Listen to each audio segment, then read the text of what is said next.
Hello everyone, Dr. Suneel Dhand, internal medicine physician. There have been many aspects of our COVID-19 response which I feel have been suboptimal and haven't followed common sense. And I've talked about some of these issues before, including school closures, certain aspects of mask mandates, including the need in some parts of the country to wear masks outdoors if you're on a hike and nobody else is nearby. All of these things haven't quite followed logic, common sense, or even the science of infection spread.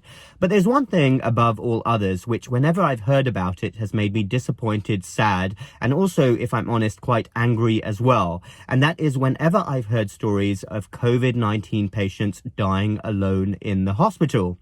I made a video around Christmas time about this issue, but we're now over 1 year into the pandemic, and I'm still hearing stories from around the country and around the world.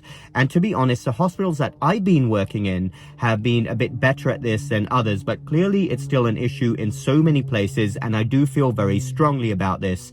So let's go back to the beginning of the COVID-19 pandemic, March, April 2020.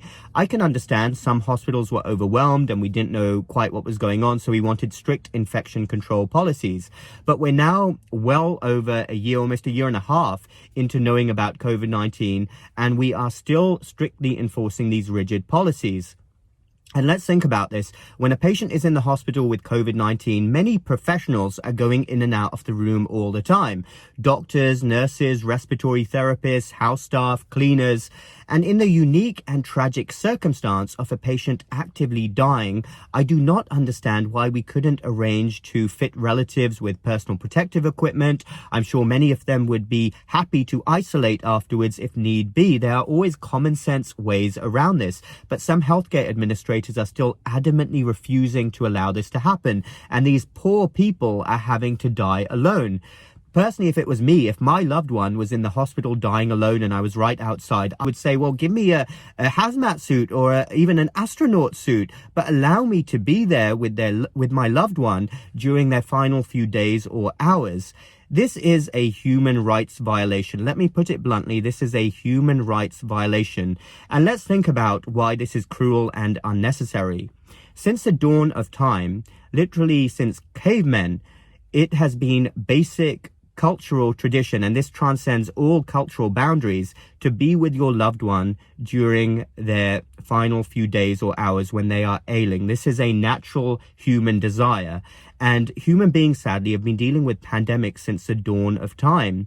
And many of them, sadly, have been far worse than COVID-19, including the Black Death, where literally 50% of everybody infected died. And never before in history have we refused relatives the right to be with their loved ones at this tragic time when they're actively dying. We've never done that before. I mean, death is so final. And again, I can understand hospitals if they were overwhelmed, but now, at least in the United States, most hospitals are not overwhelmed with COVID-19 and can easily find common sense ways around this. And for non-COVID patients as well, if hospitals are still having these strict visitation policies, if they are seriously unwell with anything, what could be a bigger lift to any patient's spirits than to be around their relatives at a time when they're feeling so unwell? And I could understand stable patients, us not wanting to have unnecessary visitors or allowing only a certain number of visitors in.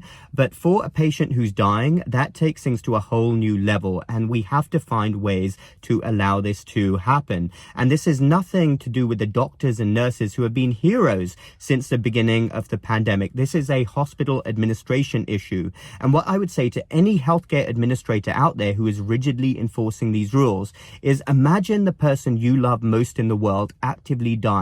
How would you feel inside if you were not allowed access to them, to be with them at this horrible and difficult time? Remember, healthcare is a compassionate arena at its core. We should never forget compassion in healthcare. And this is one area where compassion is needed above above all others. And all I can say as a frontline doctor is to give any relative who has had this happen to them over the last year an apology on behalf of the medical profession and healthcare, because I do believe, especially now, months and months into the pandemic, there are ways that we can figure this out. Nobody in the hospital with COVID-19 should be dying alone. I repeat, this is a human rights violation, and we have to figure out ways around this. And if there's anyone out there who has found that their hospital is strictly enforcing this policy, please feel free to email me. You don't need to write the name of the facility down in the comments, but email me. My email is down below, and let's see if we can get some sort of movement together to make hospitals have more common sense policies during this unique and difficult time when a patient with COVID-19 or any other patient who's seriously ill, if these strict visitation policies are in place, let's figure out ways to be more compassionate. Thanks for listening. Dr. Suneel Dhand. Follow me on YouTube and Facebook, MedStoic Lifestyle Medicine. We will speak again soon.